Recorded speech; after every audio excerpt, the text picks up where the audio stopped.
All right, let's begin. Hello, everyone, and welcome to our top five series for Ryerson's alumni and friends. My name is Christian Mehta, and I am the AVP of Engagement at the university. I am delighted to be your host for this session. Before we begin, I want to pay my respects to the Indigenous peoples, elders, and ancestors who stewarded and cared for the nature and people who lived on the land where Ryerson is located today. At the university, we've made a deep and long-lasting commitment to truth and reconciliation, and I invite you to learn more about this work online and in person next time we can get together on campus, which I hope will be very, very soon. We know you've got a lot on the go, so this is a 30-minute webinar. We'll dive in quickly, but before I introduce our presenter, Stephanie Veltmann, I just want to highlight a few items that you would have received with a link to this webinar. In about 20 minutes, Stephanie will be taking your questions. If you want to ask something, please send your question to Jennifer Hicks using the chat function so she can moderate the flow. Your cameras and mics are off, so sending the question to Jennifer directly is the best way to go. Second, after the Q&A, we will have a short 10-second poll that we'd like for you to complete, please. The poll will help us plan future online learning opportunities for you. We're recording these webinars, so you will receive an email later on with a link so that you can watch it again and share with your network. And finally, if you're on social media, please use hashtag #RUTop5. Now, I want to introduce our speaker today. Stephanie Veltmann is a Ryerson fashion communications graduate from 2009. She's a brand strategist, designer, and principal at Bear Brand.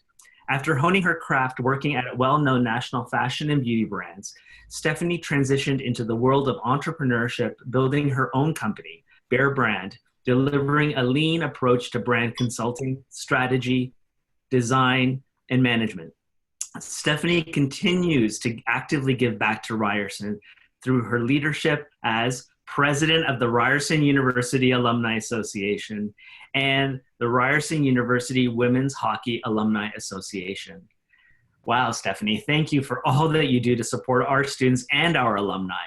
So now over to you for the next 20 minutes. Great, thank you, Christian, and welcome everyone that's on the Zoom call. I can't see you, but I just want to say how great it is to have you here, and I'm excited to get into some of my 5 top tips for remote work. So, you know, as Christian said, I've been working at my agency for, well, coming up to 7 years now. We are completely remote. Well, we're partially remote, now completely remote. And I've developed some tips over the years that really have helped sort of make our team efficient, productive in a remote environment, and really continue to deliver that quality product that our clients expect. That sometimes can be really challenging to do when you're separated from your team. So, you know, the first tip that I always talk about a lot with the team is setting yourself up for success. And really that's around your work environment. So right now that's in everyone's homes.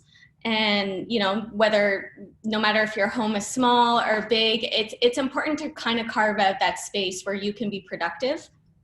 So, you know, considering things like your internet, making sure that you have a purpose-built connection. If you move a lot of data, you know, calling your internet company to try to get unlimited internet. Those are some things that we consider as a creative agency because we have large files and we're moving large amounts of data, uploading, downloading all day long. And then also doing Zoom calls at the same time. So, you know, it's definitely worth making sure you have that good Wi-Fi connection. Secondly, making sure that your space is comfortable and not your bed necessarily. I know it's tempting to work on a laptop from your bed, but you know, science says that having a workspace that is separated from your relaxing space has drastic positive impacts on your productivity and your overall mood when you have that separation.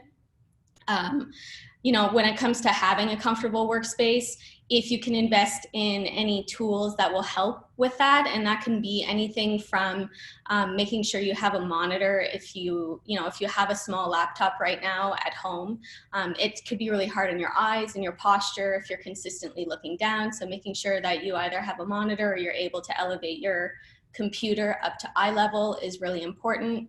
Of course, ergonomic chairs are great too. Even if you're using your kitchen, your dining room chair, just making sure that your arm is at the right level and that you have cushion, so that you're not sitting on a hard surface all day long. Those are really important things when it comes up to setting yourself up for success in an at-home work environment. The next thing I often talk about too is communicating with purpose in a remote environment.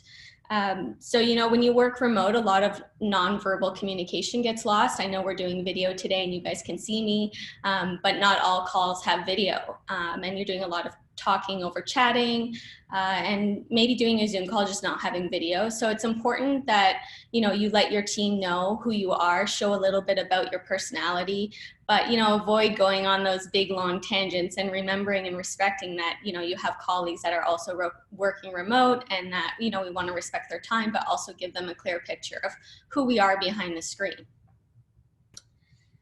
And that just really helps them develop like a clear sense of who you are, which is important in a remote environment because it's easy to lose that human connection.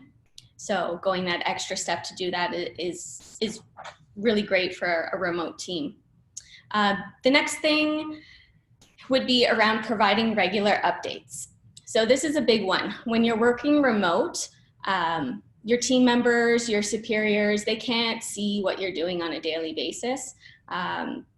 You know, they're also doing their own work. And so, you know, oftentimes as a team, we're always sharing very timely, regular updates. So that might mean checking in the morning, you know, looking at what your to-do list is for the day, and maybe checking in with a colleague to make sure you're on the right track. And then also doing the same thing at the end of the day before you log off.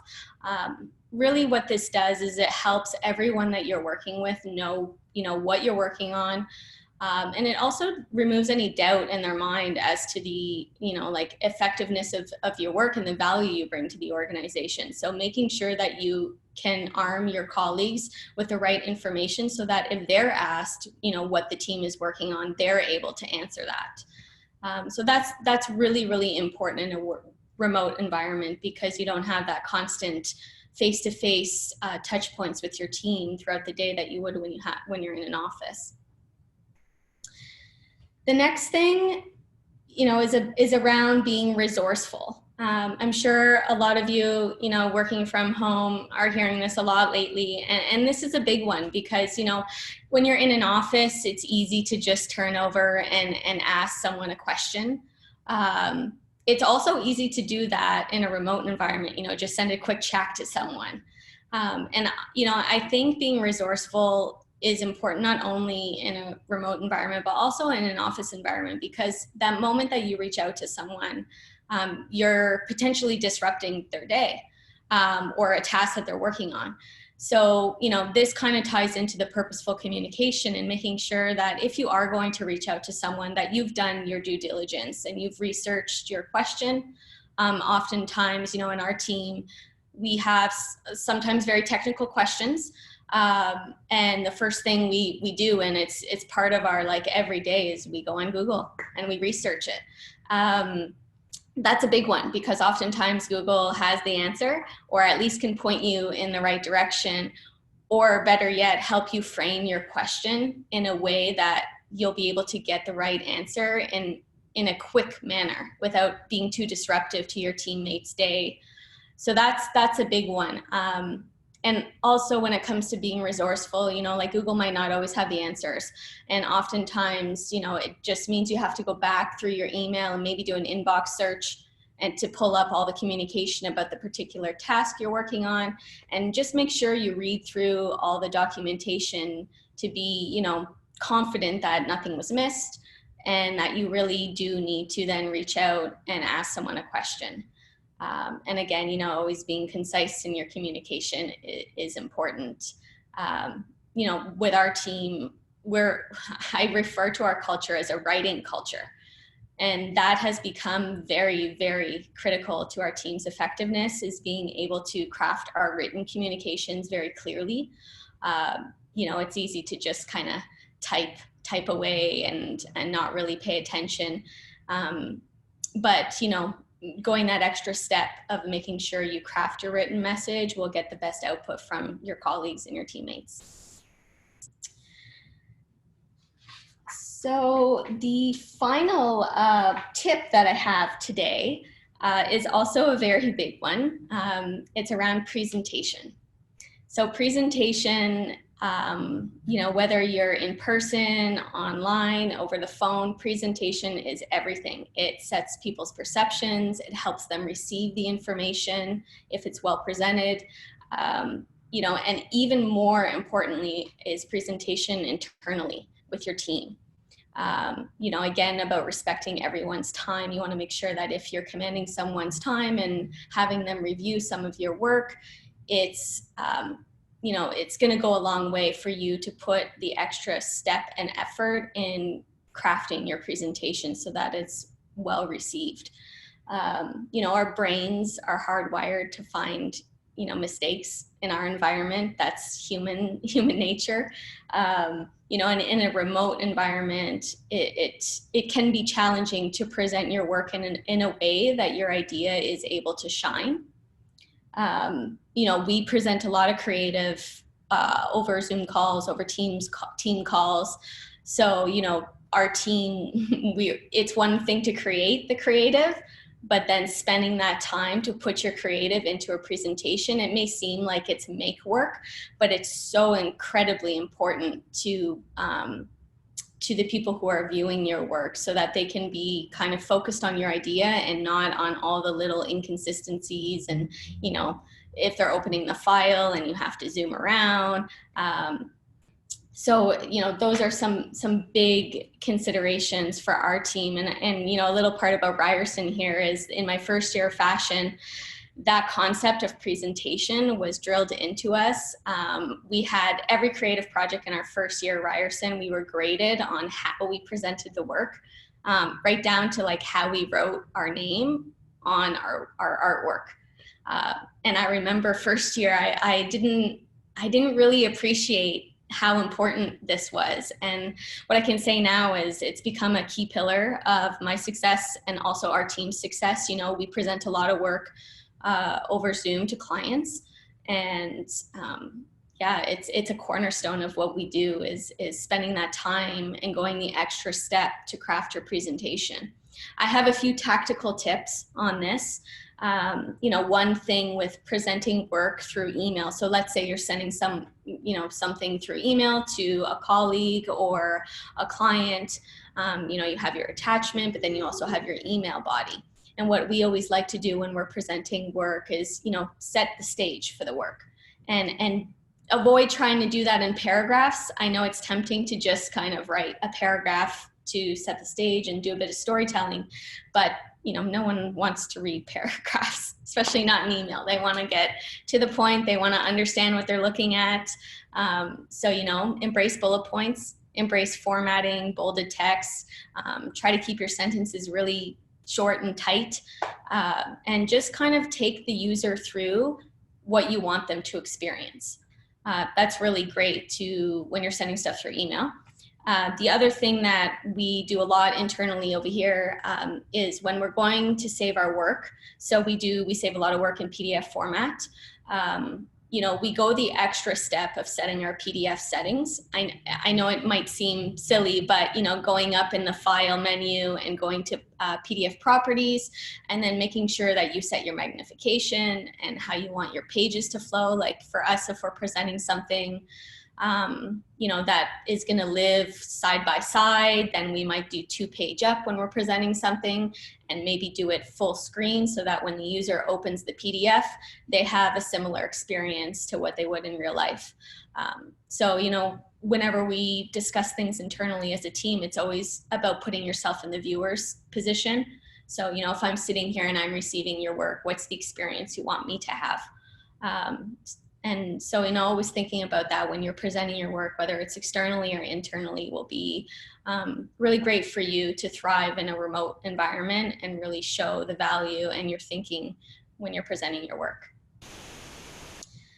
And there you have it. Those are my 5 tips for effective remote work. I mean, I could go on forever with all these little additional tips, but I think that's it for the 5 that I've prepared. How are we doing for time, Christian? We we're doing really well, actually. This is great. A few questions in the chat. Are you ready for them? I think so. I think I'm ready. Okay. Okay. This one is a question and a shout out. Are you ready? Uh-oh. It's from Greg.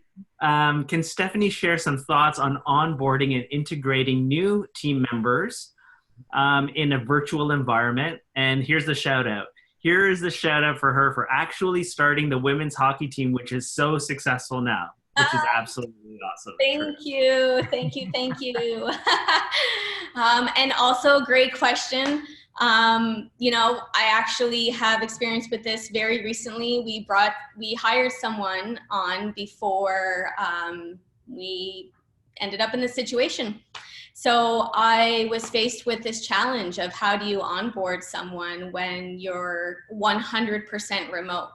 And I think a big thing is making sure that you craft an experience for the new hire that is as similar as it can be within the constraints, of course, of a typical onboarding in an office. So, with the first day that an employee comes on, a lot of it is around orientation and learning about processes, meeting people in the organization. So, for us, we booked those things in the calendar. We had a bit of programming for the new hire on their first couple days. We had team meetings where we talked just personally about who we are. Then we had, other meetings where it was very tactical about projects and work and clients. And then we had other meetings where it was screen sharing and getting into files and, getting down to the nitty gritty of the work. And those calls spanned, a number of days. But then also I find with bringing on new hires is, we do so much on the computer and not all of us have, multiple screens and we can have all these things open at the same time.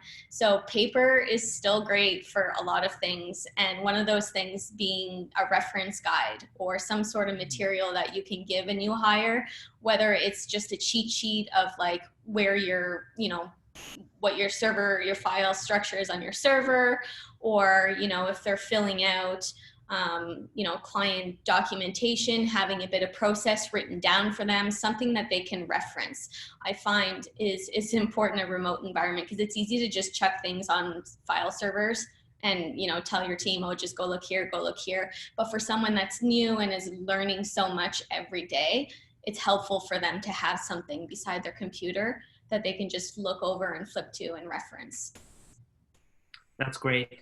Yeah, and it's so important to be able to create that sense of community so early on, right? It's that's wonderful that you do that for your team. Here's a question from Dan. How do you create rapport with clients while still being professional, concise, and respectful of time? Can that relationship be emulated in an online environment? Absolutely. I think we're proof of that. I mean, we've been in operation for 7 years, and I think I see our clients face to face maybe a handful of times throughout the year. We have regular touch points. We pick up the phone a lot and call. As easy as it is to send emails. Hearing someone's voice goes a long way, even if you're just chatting through an idea. Pick up the phone, call. We also do Zoom meetings, and we do our best to either share the screen during a meeting, even if it's just an agenda, or, if you want to just have a reference up on the screen while you're talking, that helps. And as much as possible too, if you're feeling up for it, having your video on. That's, I think a lot of times, we're not always prepared to be on video, but that goes back to one of my points about, showing a little bit who you are behind the screen. That's also really important with clients when you are in a remote environment, is for them to still be able to see you and have that human to human connection.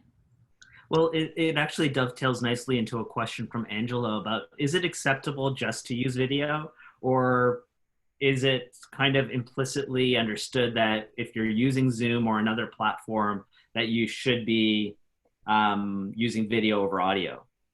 I don't think so. I think, we always join meetings with just audio only, and then we pose the question.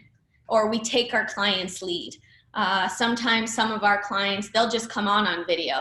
And, they'll usually make a joke about it. And then, you'll make a joke back saying, oh, I'm not really dressed, or I'm only dressed from the waist up. I hope that's okay. So, you have to feel it out. But I never want us to be in a position where our client feels like we're kind of like forcing them into an interaction. So I usually put the ball in their court and just ask them, like, would you like to do video today? We're happy to share a video. But what I would say is just to always be ready, because you wouldn't want to be caught off guard where you're not ready to do video, and then, your client wants to see you and offers to do video, and then you're kind of scrambling. So better be safe than sorry. That's kind of the way I see it. Here's a question from Aaron. Do you have any advice for people who find it challenging to shut off work when working remotely? And how do you separate mentally, or how did you do that when you were first starting out?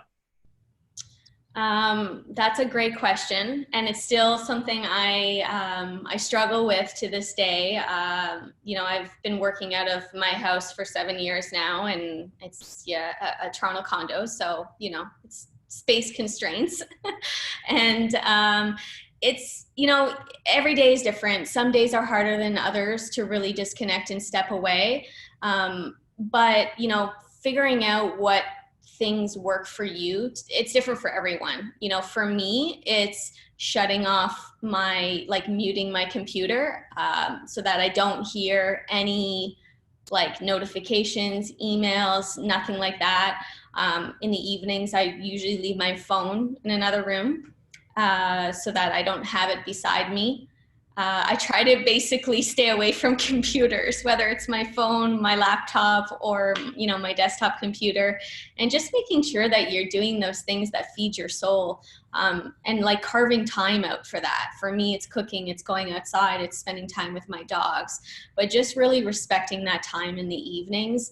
And with working from home and working remote, it's really hard, especially when people know that that's your environment. Sometimes boundaries can kind of go out the window. So over the years, we've had a corporate culture where we don't communicate with clients outside of core business hours. Okay. And, it takes training. I mean, not every client is always amenable to that. And sometimes you kind of have to adapt. Sometimes you have a timeline, and you have to get something done, and then you are emailing in the evening. But when you show respect for yourselves, other people will follow suit, right? So over the years, it's actually been really beneficial for us. We operate during core business hours, even though our clients know we're at our computer or around our computer most hours in a day. They respect it, and they take our lead. So, just making sure that you respect yourself and keep those boundaries intact, and fill your time outside of work with things that will feed your soul and take your mind away from work. If you're just sitting at home, and it's easy to kind of fall into that trap. Yeah. Even to put on Netflix. I mean, right now, that's a great distraction. Yeah, there's a few good shows on these days. Lions and tigers, I think. Yeah, I never heard of that one. Here's a question from Michael. It's actually on a related topic. If you not to the tigers, to the distractions. If you live in a very tight space with your partner, how about other family members, and want to avoid distractions to employ structure in your work ethic? Do you have any tips on how to do that? We've seen the videos of the journalist trying to say something important, the kids coming in the back, and that's a great question too. I think right now everyone is facing those sorts of challenges, whether it's kids or dogs, which I'm surprised my dogs have been quiet this whole time. But I think employers and colleagues, we're very sort of forgiving and accepting of that right now.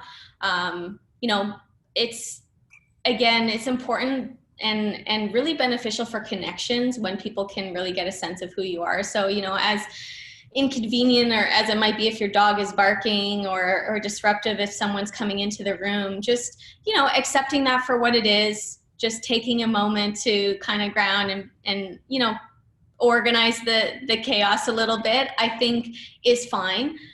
What I like to do in advance of getting on any calls or meetings is, if I am in the house with someone, just setting the stage and managing expectations a little bit goes a long way. So, like with my husband, I'll just let him know that, hey, I have 3 calls today. I know you're going to be in and out of the house, but my calls are during these times, and telling him how long I think they're going to run. And even for him, like if he has to come into the room, we have a small space. He usually will send me a message and I'll see that he's coming, and then I'm able to put myself on mute if I'm not talking. So I think it's really around keeping the communication fluid and open, whether it's with the people you live with or with the people you're on a call with, starting the call by saying, hey, I'm here with my family. I hope that's okay. It really humanizes the online interaction. That's great. I think we have time for maybe one more question, maybe 2. We'll see how this goes. How can we better work with individuals who send out multiple emails regarding the same request? This person says, it's an anonymous question, so I hope they're not talking about me. I really like your point that we should be as efficient and effective as possible in online communications, and I feel that we can work better as a team if we follow this approach, or at least we try. What's your take on that? Okay, so the question is about people emailing multiple times about the same request. Yeah, do you feel like sometimes the email inbox just becomes a bit of a ticker and, it's supposed to keep ahead of it? Yeah, that's definitely another thing that we've worked over the years to try to minimize. Some dialogue is great over email, but there are, IM platforms. There's, whether it's Slack, Skype, or Microsoft Teams that are great to take some of that,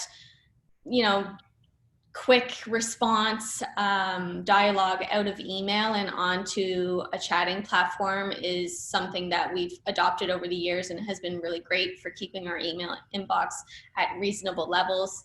I think, when you're working with a team remote, it's just important to establish what belongs on email and what can maybe be done another way, whether it's picking up the phone if you are chasing down something and you're not getting a reply from someone, rather than, sending an email 4 times about it and CCing, 5 people on the email, and they're also getting it 5 times. Maybe the best thing to do is to just pick up the phone and call, or send the person a quick IM like, hey, did you see my email from the other day?